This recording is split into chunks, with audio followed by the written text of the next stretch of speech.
by JS Music.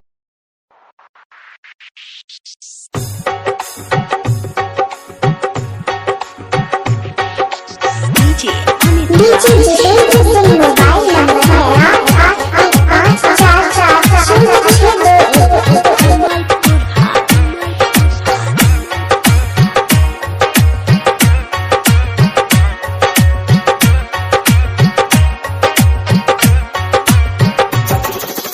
Mixed by Jatinder Singh. Recording Studio, Gopalganj.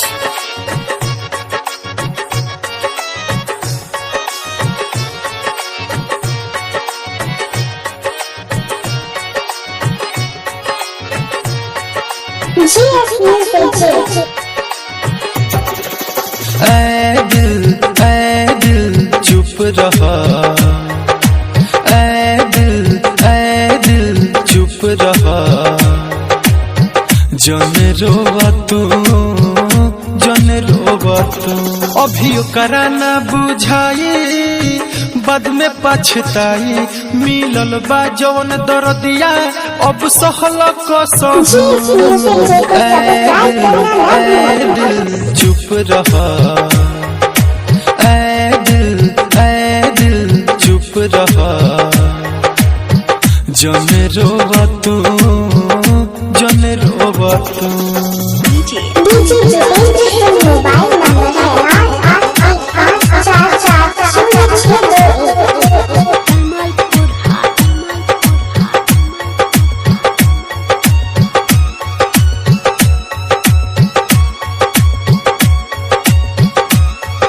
JS Music को subscribe करना ना भूलें।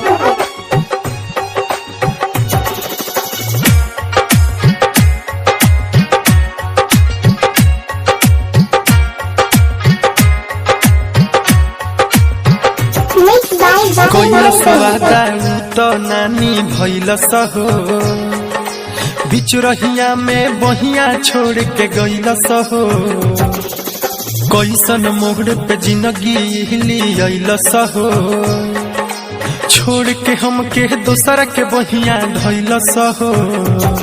जब दिलव करो दुखाई, बाद में पछताई, मिलल बा जवन दर्दिया अब सहल कसहू। ऐ दिल चुप रहा, ऐ दिल चुप रहा, जन रोवा तू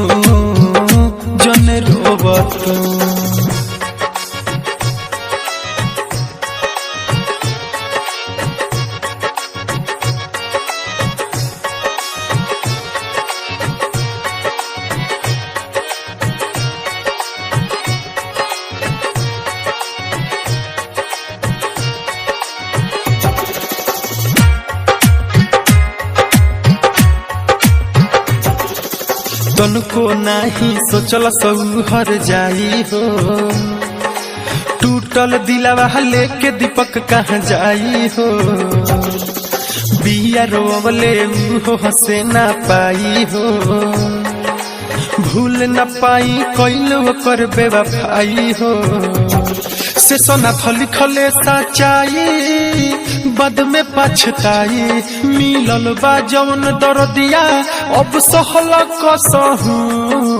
ऐ दिल चुप रहा, ऐ दिल चुप रहा, जन रोवा तू